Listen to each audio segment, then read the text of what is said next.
Also, it's Asia Wilson's retirement jersey day, right? Aja Wilson, one of the biggest names in women's basketball, is having her jersey retired, and tickets are just $16. Sounds like a dream deal, right? Well, not quite, because even at this rock-bottom price, her event isn't sold out. But look, when it comes to tickets, it's a supply and a demand issue. It's that simple. It's a good way to gauge one's popularity. Meanwhile, Caitlin Clark's jersey retirement on the exact same day has fans dropping $300 just for standing room. This, by the way, is driving Asia Wilson fans nuts. They're furious. For a WNBA MVP, you'd expect some buzz, but the silence is louder than the applause.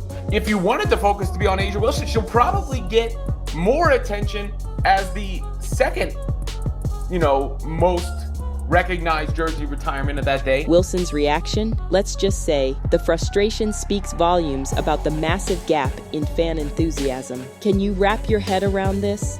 The price gap between these two ceremonies is bigger than the cost of a plane ticket from South Carolina to Iowa, an insane $284 difference. However, in Iowa City, the retirement of Caitlin Clark's number 22 jersey at Carver Hawkeye Arena during Iowa's game against USC is shaping up to be a much bigger spectacle.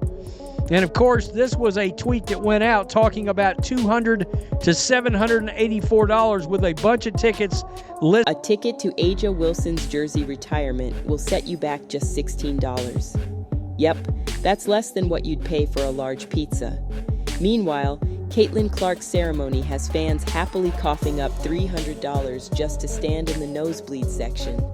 Talk about night and day. So why isn't Wilson's event creating the same buzz? I mean, we're talking about a WNBA MVP here, not some rookie.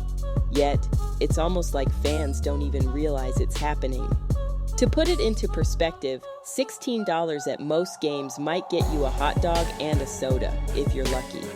But here, that's the price of witnessing history. No catch, no gimmicks, just a price tag that makes you wonder why the seats aren't packed. Caitlin Clark's jersey retirement is making headlines everywhere, and it's not hard to see why. The demand for tickets is absolutely insane. Date for that jersey retirement is official. Iowa announcing that on their game on February 2nd against USC, Clark's number 22 will be put in the rafters for good. Aja Wilson's jersey retirement, which is happening the exact same day. One of the sentiments that was expressed was, oh, it's the same day as Asia Wilson's, how could you do? First of all, I remember them announcing Asia Wilson was getting her jersey retired, but I didn't remember the date or anything. When the Clark news broke, I didn't think about Asia Wilson. And again, as is the case with Caitlin Clark, this only is good. But this isn't just about ticket prices. It's a reflection of something much bigger in women's basketball. Caitlin Clark has managed to capture the public's attention in a way that very few athletes can. She's not just a player anymore, she's a cultural icon. People love her energy, her game, and what she represents. Wilson, on the other hand, despite being one of the best in the sport, hasn't created the same kind of buzz. It's not about talent, both players are incredible, but about how fans connect with them. And then there's the drama with the scheduling. Iowa announced February 2nd, 2025 as the date for Clark's retirement ceremony months ago. It wasn't a random choice. They tied it to her iconic jersey number, 22, and paired it with a nationally televised game against USC, featuring another star, Juju Watkins. This was a strategic move, turning her retirement into a major event that would grab maximum attention. South Carolina, on the other hand, announced Wilson's ceremony for the same day much later. Maybe it's because Wilson's jersey is also number 22, but the timing feels off. Instead of being a day focused on Wilson's legacy, it now feels like she's sharing the spotlight with Clark, and not on equal terms. Wilson's fans are not happy, and they're letting everyone know.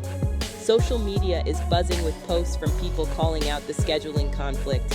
One fan even tweeted, "Why would you pick the same day as Aja? Are y'all stupid?" The frustration is real, and you can't blame them. Wilson's supporters feel like she's being disrespected. her moment overshadowed by Clark's overwhelming popularity. Not nearly as much buzz. Some fans are even saying Wilson should have picked a different date altogether. It's messy, and it's turning into a full-blown debate about respect and recognition. But let's zoom out for a moment. This isn't just about two players or two ceremonies. It's about a bigger shift in women's basketball. Caitlin Clark is leading the charge in a way we've never seen before. Her 2024 national championship game pulled in an audience of 18.7 million viewers. Compare that to Wilson's 2023 WNBA All-Star Game, which drew just 850,000 viewers. That's not just a gap, it's a canyon. Clark is breaking records left and right and redefining what it means to be a star in women's basketball. Her connection with fans goes far beyond the court. Wilson, while undeniably one of the greatest, hasn't sparked the same kind of wildfire. It's like comparing a steady flame to a raging inferno, both impressive, but one is impossible to ignore. The fact that these two events are happening on the same day isn't just awkward, it's symbolic. It shows how the game is changing. Fans aren't just looking for skill, they want someone who lights up the sport and brings excitement to every moment. And right now, Clark is that player. So what does this mean for the future? Will Clark continue to dominate the spotlight, or will another rising star take her place? One thing is clear, this isn't just about February 2nd, 2025. It's a turning point for women's basketball. The game is evolving, the stars are changing, and the fans are more engaged than ever. This isn't just a day of jersey retirements. It's the start of a whole new era for the sport.